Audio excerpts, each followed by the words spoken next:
You weren't there in the final days of the war. You never saw what was born. A horde of travesties.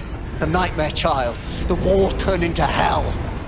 My kind of world. Just listen! Even the Time Lords can't survive that! We will initiate the final sanction. The end of time will come. The rupture will continue until it rips the time vortex apart. That's suicide!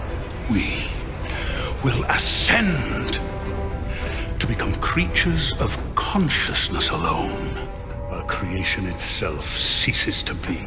You see now? That's what they were planning in the final days of the war. I had to stop them.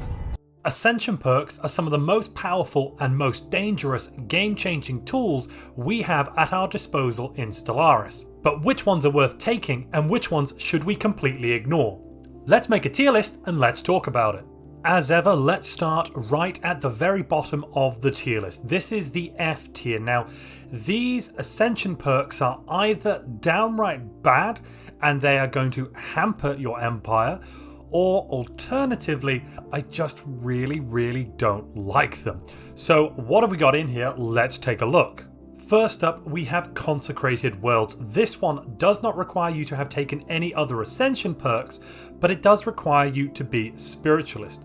Once you get this, you will get access to the Consecrate World decision.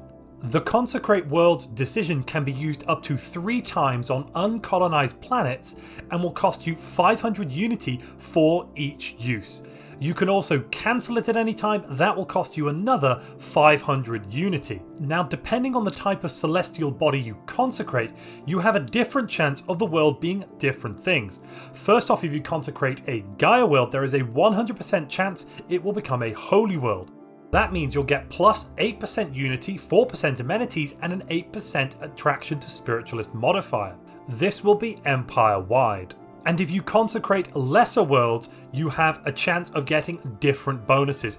There is a Venerated World, Respected World, and Profane World. Each level from Profane World all the way up to Holy World will increase the unity, amenities, and attraction by 2%, 1%, and 2% apiece. That means if you consecrated 3 Holy Worlds, you would get 24% unity bonus and 12% amenity bonus across your empire. Now, that sounds pretty good on the surface.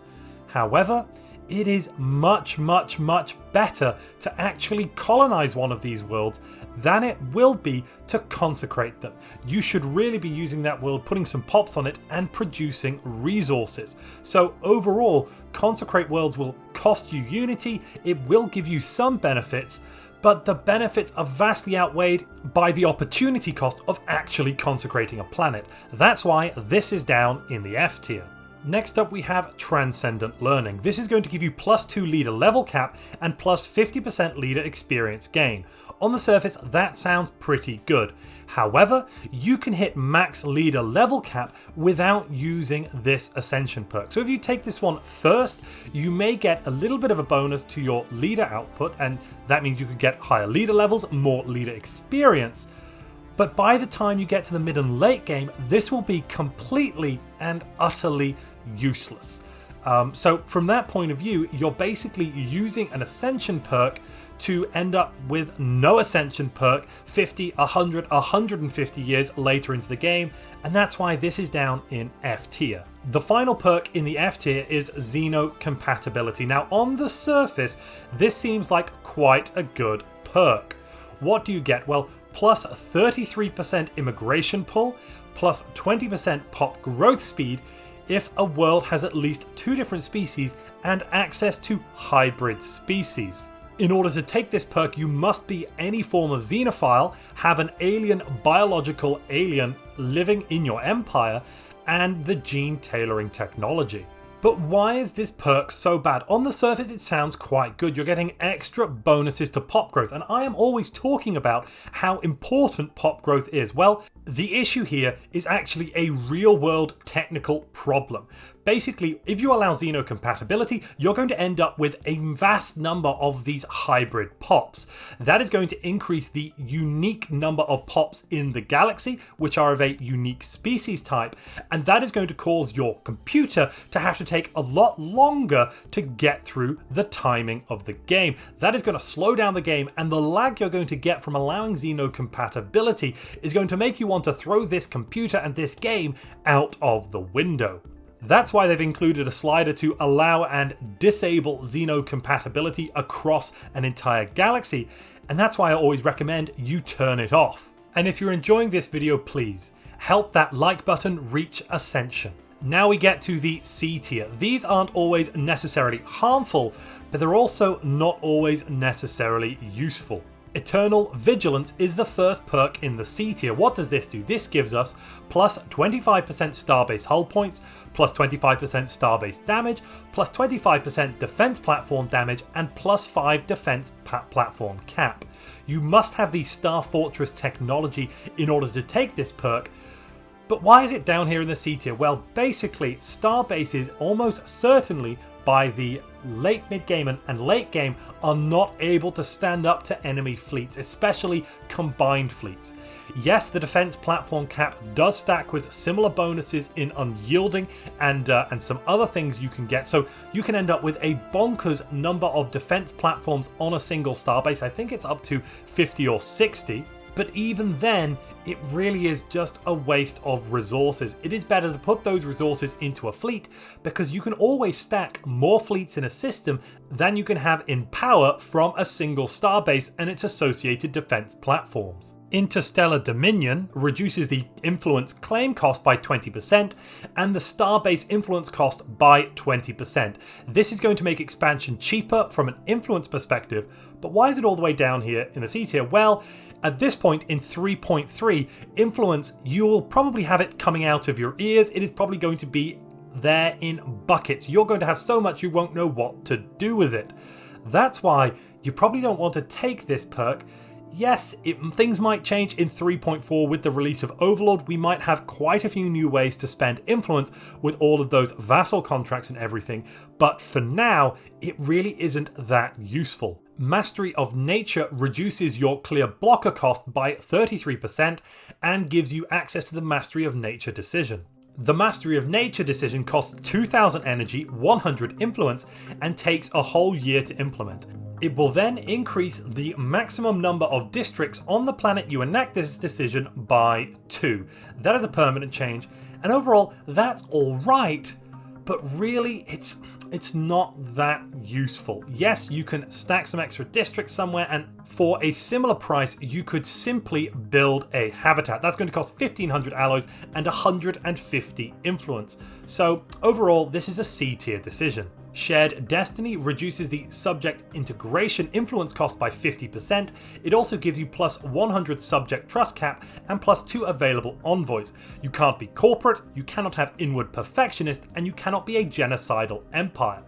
Why is this not so fantastic? Well, at the moment, you're really not going to need this. Yes, the envoys are alright, and that's a nice little bonus, but at present, vassals and tributaries aren't the most integral and important part of the game. However, with Stellaris Overlord's DLC, I can imagine this might be moved up to B or possibly A tier with the changes we're going to see there. So let's put a pin in this one, but for now it is definitely C tier. Universal Transactions is only available to corporate empires that are not criminal heritages.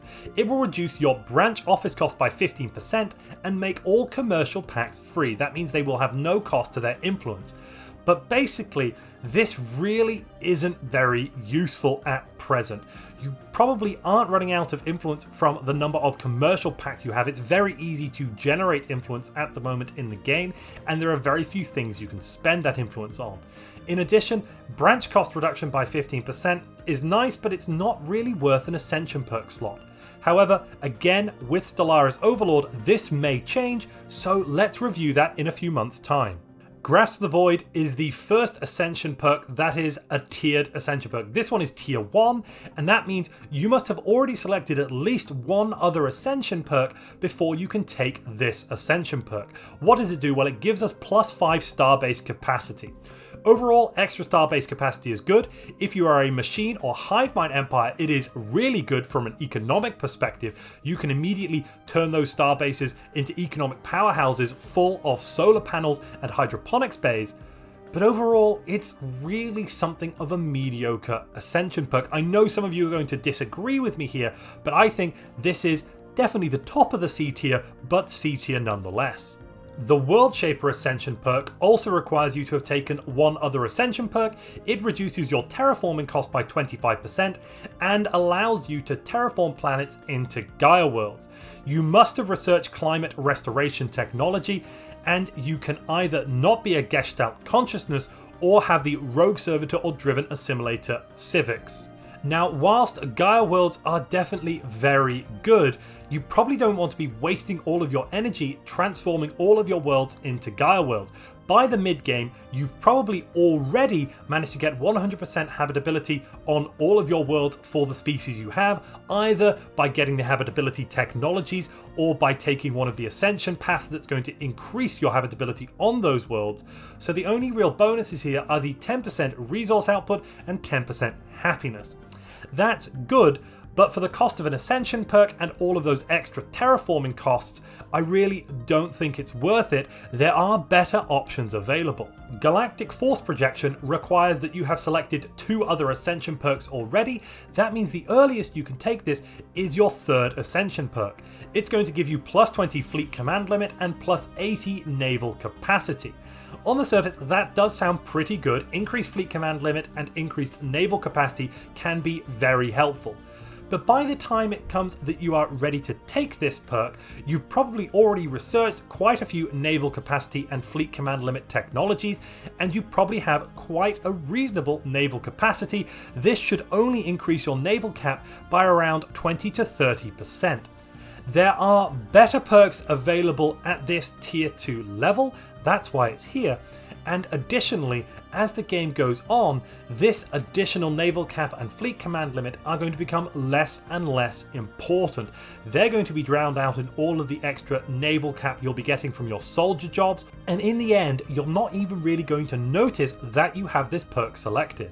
But let me know what you think of this tier list down in the comments below. Do you agree with my opinions here, or do you think I've gone completely mad? I will be checking out all of the comments and trying to respond to as many as I can for the first few hours after this video is released. So if you've got something to let me know in the comments below. Welcome to the B tier. Here we are going to have some perks that are definitely very useful, but not always in the right direction, and sometimes there are just much better options available. Hydrocentric is a very, very new Ascension perk. You can get access to this with the Aquatics DLC.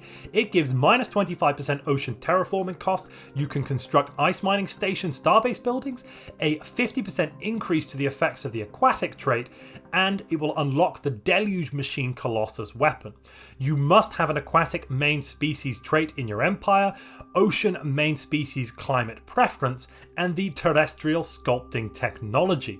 But why is it down here in B? Well, you probably want to be either modding aquatic out of your species by synthetically ascending or getting access to the biological ascension route, and therefore you probably don't need this minor increase to the bonus of aquatic across your empire. Now, of course, if you keep aquatic, it is more useful, but even then, it's really only an extra 5% output to the base resources from jobs, and you get some reduced ocean terraforming cost. It's very nice for the flavour, but overall I think it definitely deserves its place here in the B tier.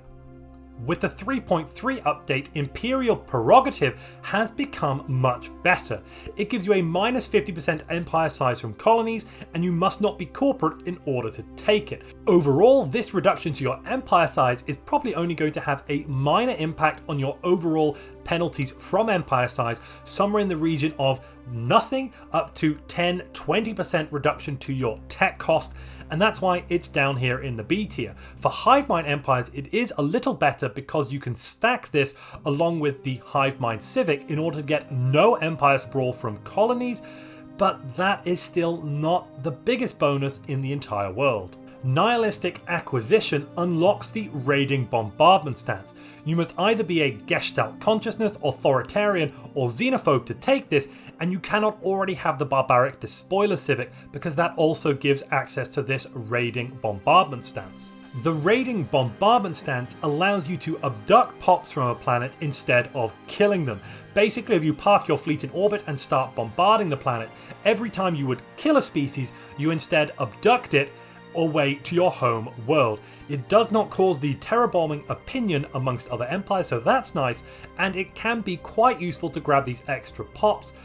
But overall, it's not necessarily one of the best Ascension perks in my opinion. It's not something I regularly use, and that's why I've placed it down here in the B tier.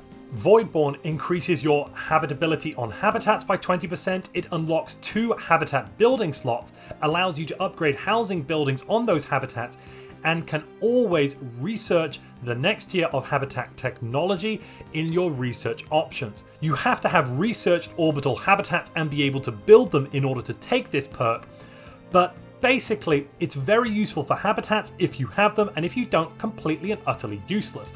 If you are a Void Dweller, it is definitely S tier, but for everyone else it's somewhere between B and C, and that's why I've placed it where I have. Enigmatic Engineering requires you to have taken another Ascension perk first. It will give you +2 encryption. Your destroyed ships will no longer leave any debris for enemy ships to learn and steal your technologies, and the steal technology operation will always fail, and that will fail very immediately. This is definitely useful in a multiplayer situation and will stop enemy empires from gaining access to your technologies if you're in long protracted wars, but overall it's just not that great. Yes, it does prevent steal technology actions from happening, and it can be quite nice to basically give your neighbor the finger, but it's just not such an overwhelming benefit. Synthetic Age is the machine equivalent or knockoff version of the synthetic ascension path that regular biologicals can take. It will give you +2 machine modification points and reduce the modified species special project by 33% in terms of cost. You must have already researched machine template system technology and be a machine intelligence, as well as already having 2 other Ascension perks. Overall though, it's something of a minor bonus to a machine empire, and there are definitely other perks that are better options. And if you're enjoying this video and other videos on this channel, you can help to support this channel by either becoming a channel member, supporting this channel through Patreon, or purchasing something on the Humble Bundle store. Links to all of these are down in the description below. A tier Ascension perks are all definitely very good in their own right. You almost certainly want to take these, but there are still a couple of better options available that you may take first and then end up taking these a little bit later on, or possibly you'll take these because there's simply nothing else that is better available at that particular moment. With the Unity update, that is the 3.3 Libra update, One Vision has become more important. For Hive Minds, it's an automatic S tier auto pick for your first Ascension perk, possibly your second, and that is due to the -10% pop amenities usage that it gives you. That is very important for Hive Mind empires. For regular empires and also Hive Minds, the bonuses are -10% pop amenities usage, plus 10% monthly Unity, and plus 50% governing ethics attraction. For any Unity focused empires, this is definitely a very good choice, and reducing your pop amenities usage across the empire, especially if you're spiritualist and therefore don't have access to things like robots which have a reduced amenities usage as base, you may really want to take this.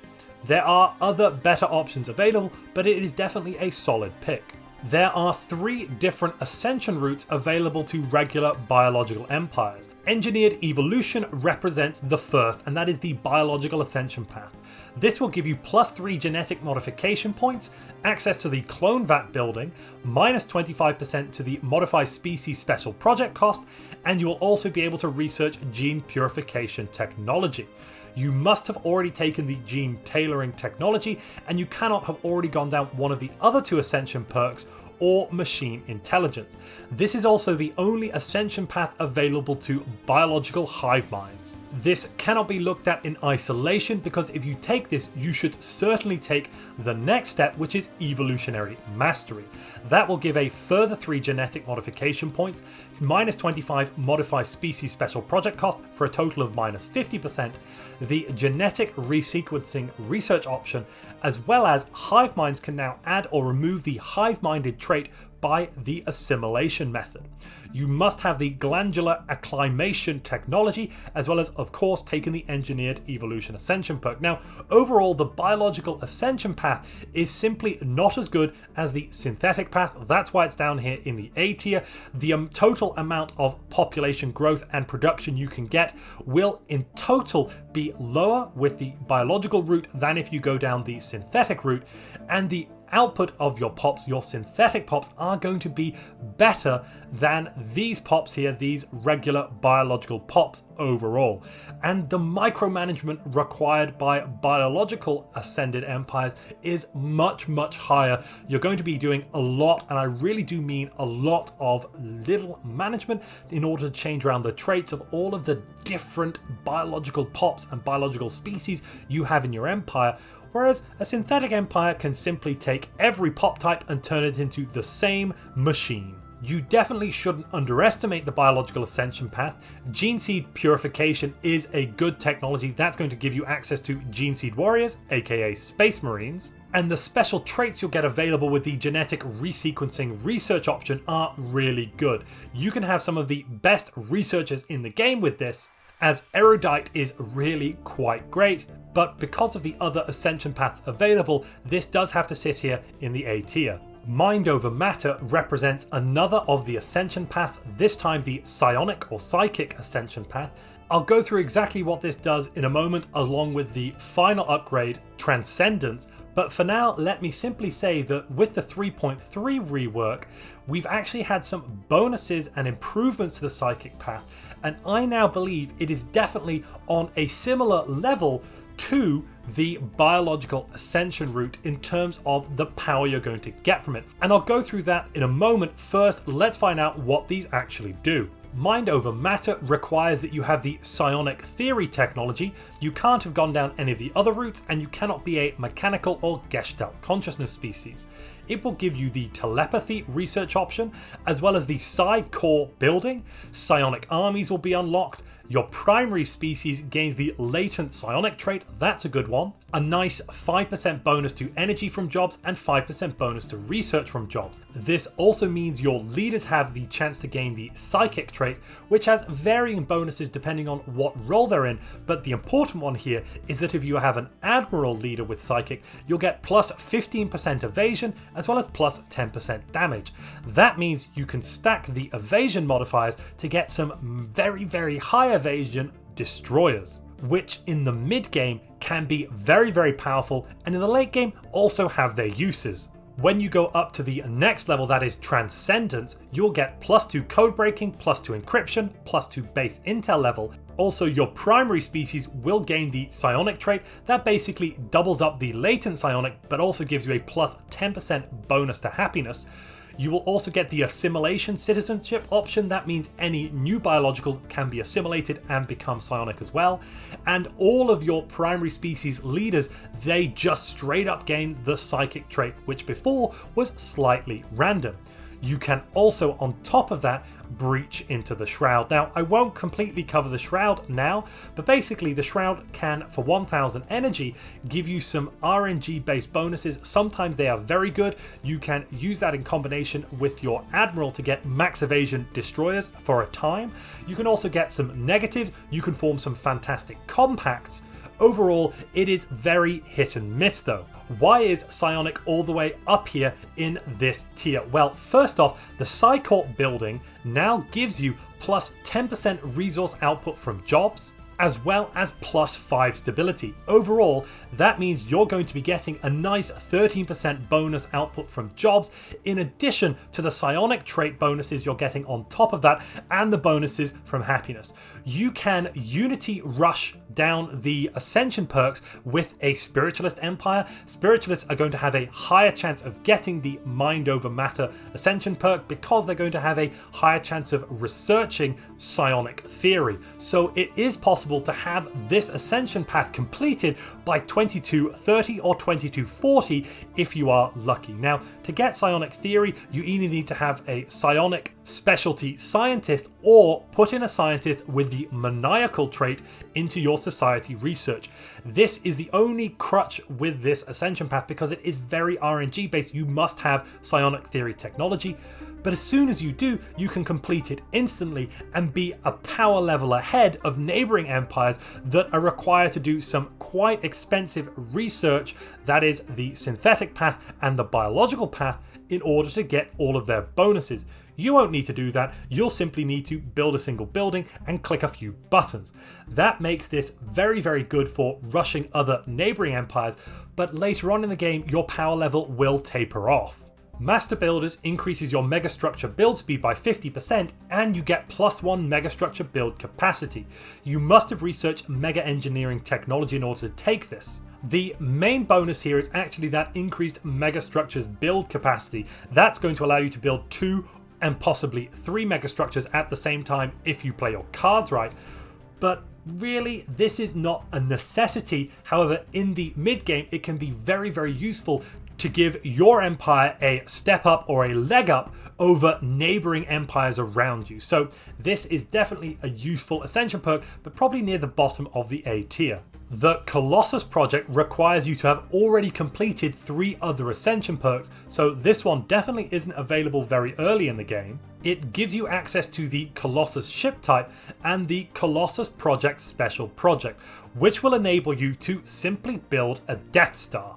This station is now the ultimate power in the universe. Now, if you don't want to simply destroy planets, there are a whole range of options available with the Colossus project, from pacifist options all the way to kind of semi-neutral options with the Neutron Sweep, which is a very pragmatic version of this technology.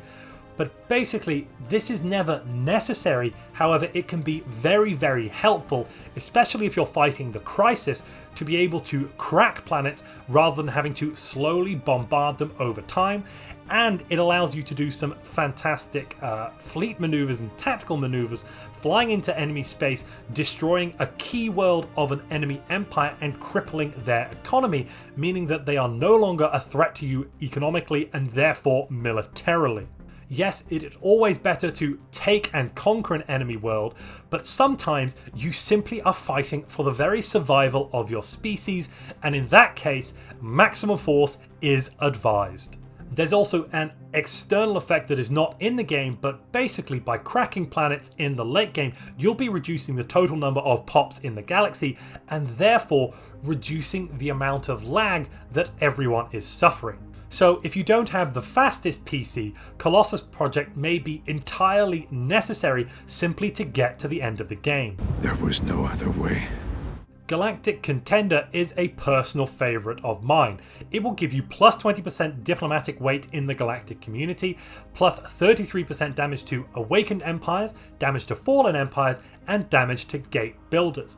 This means by taking this perk, you are able to fight and probably defeat one of the fallen empires a little bit earlier than you would otherwise have been able to do so. In addition, the extra diplomatic weight is going to be very helpful for securing control of the galactic community, something I think is very important. But you don't need this Ascension perk. If you do take it, it could allow you access to all of those fantastic buildings in the Fallen Empire space that will give your empire a step up economically and possibly push you over into snowballing in the late game. Here we come to the S tier. These are simply the best Ascension perks available in Stellaris. If you have the option to take one of these, you'll probably be picking between one S tier perk and another when it comes to your Ascension slots until you've taken everything available to you, and then you might drop down to something in the A tier. But what have we got here? What is so fantastic I simply won't shut up about it. First up in the S tier is Executive Figure. This is going to increase your Edict Fund by plus 100. Now, this is a solid choice for your first Ascension perk now they're in the 3.3 update. This will probably mean you're able to run 2 or even 3 edicts without spending any unity, and edicts are very, very powerful. This, however, over time will become worse and worse as your empire size increases and thus the cost of your edicts go up. This 100 edict fund will become less and less valuable, and that's why it becomes worse over time. However, in my opinion, this is very much an auto pick for quite a few builds for your first Ascension perk. Galactic Wonders allows you to build Dyson Spheres, matter decompressors, and ring worlds. You must have researched the mega engineering technology and either built or fully repaired a multi-stage megastructure. Dyson Spheres are fantastic. At their maximum level, you'll get 4,000 extra energy. Matter decompressors are very good as well. With those, you're going to get a phenomenal number of minerals, and ring worlds are simply alright. This is in the S tier because in the late game, a Dyson Sphere and matter decompressor allow you to shift loads of your population away from basic resource producing jobs like technicians and miners, and instead work specialist jobs like metallurgists producing alloys or researchers producing more research, and thus the overall economic might of your empire can be vastly increased. I can't understate how brilliant getting a Dyson Sphere online is in the mid to late game. For a long time, Technological Ascendancy was the auto pick for your first Ascension perk. It gives plus 10% research speed and plus 50% rare technology research chance. Now, technology in this game is massively important. Having better technology will increase your pop growth, it will increase your empire's military capacity, and increase the economic potential of all the pops in your empire. So a bonus to research speed is phenomenally important. However, with the current state of the game, there are other S tier choices you might take first over this. However, I tend to think it does find its way into every empire's Ascension perk list. I've talked about it before, the synthetic ascension path. This is only available to regular biological empires, and to take this first one, the flesh is weak, you must have the droid's technology. It will give minus 10% robot upkeep, plus 10% pop assembly speed, and allow you to have access to the special project to turn all of your pops into cyborg. Cyborg gives you plus 20% habitability, as well as a plus 40 to your leader lifespan. So that means your leader is going to live long enough to synthetically ascend them when we get to the next stage. And that next stage is Synthetic Evolution. Synthetic Evolution gives you plus 1 robot modification points, minus 50% to the Modify Species special project, plus 10% robot output, as well as the special project to turn all of your empire into synthetics. In order to take this perk, you'll need the flesh is weak, and you'll have to have completed the special project there. You'll need synthetic personality matrix technology and the synthetics technology. But why is this such a good ascension path? Well, basically, in your empire, when you synthetically ascend, you'll get a massive number of the roboticist jobs across your empire. They're going to provide lots and lots of robot assembly speed, probably on par with a machine empire. And additionally, as long as you keep some biological pops around in your empire, you'll also get access to biological pop growth as well. Now, that means that you can have the highest level of pop growth in the game. Your synthetic pops will get plus 25% to their resource output. That's 10% from the synthetic technology, 10% from this ascension perk, and then as long as your ruler is synthetic, all of your robots produce another 5% resources. That 25% bonus means you're going to have very efficient pops all across your empire. The only downsides of the synthetic ascension path are the long time it takes and the phenomenal amount of engineering research you'll need to spend in order to complete the 2 special projects that are necessary to discard your weak and fleshy forms and replace them with beautiful machines. Arcology Project gives you access to the Arcology Project Decision. You must have researched anti-gravity engineering, that's the level 2 technology for increasing your housing from the housing districts, and you cannot have agrarian idle, or be a Gestalt consciousness unless you're a rogue servitor. Now, the Arcology Project Decision will enable you to turn worlds into Ecumenopolis worlds. It will cost a phenomenal number of resources, that is 20,000 minerals, as well as a bunch of influence, but you will get access after 10 years to an Ecumenopolis. That gives you access to the best celestial body in the game for a regular biological empire, because you're going to get plus 20% to your resource output from jobs on that planet, as well as plus 50% to your pop growth speed, which is a phenomenal bonus. It is a no-brainer to try to get your hands on at least one Ecumenopolis. Now, if you can't find a relic world, you will definitely want to take the Arcology Project Ascension perk. However, if you have one or two relic worlds in your empire, this might be unnecessary. Hive Worlds allows you to terraform worlds into Hive Worlds. You must be a hive-minded empire and have researched climate restoration technology. But Hive Worlds are basically the best planets available to hive-mind empires, and for that reason, it's a no-brainer to take this Ascension perk. Additionally, Machine Worlds, well, that's the machine intelligence version of a Hive World, and again, it's the best world type available to a machine empire. You almost certainly want to take this if you have the option available. You must be a machine intelligence, and you must have researched climate restoration technology in order to take this Ascension perk and begin terraforming worlds into machine worlds. Becoming the Crisis is a phenomenal power boost to your empire. In order to take this Ascension perk, you will need to have researched 2 other Ascension perks, and there is a strict list of requirements. You cannot be a xenophile or pacifist, you cannot be a rogue servitor, you must not be a subject, you cannot be the Emperor of the Galaxy, therefore you can't be the Galactic Sovereign or a corporate sovereign, and you cannot be the Galactic Custodian. Once you take this, it will unlock the Menace and Crisis tabs for your empire. This gives a fantastic number of overall bonuses, not to mention 50% extra damage output from ships, all sorts of bonuses to your ships in general, and access to the unique classes of ships, that is the menacing ships, menacing corvettes, destroyers, and cruisers.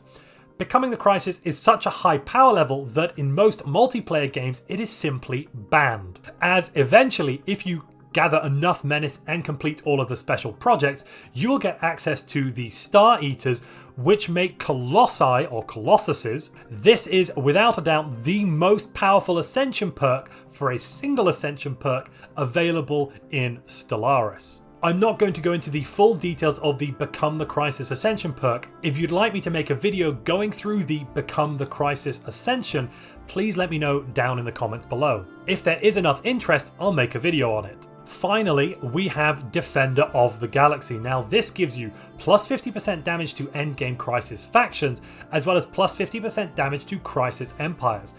This is a very, very necessary Ascension perk if you want to go and fight 5, 10 or 25 times Crisis options, or if another empire, another player empire, becomes the Crisis.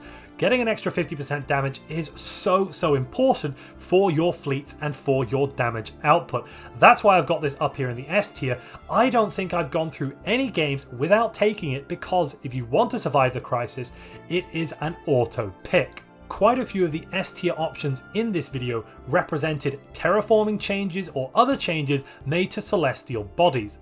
If you'd like to know more about celestial bodies and which celestial bodies are the best for your population to live on and why, click the video on screen now.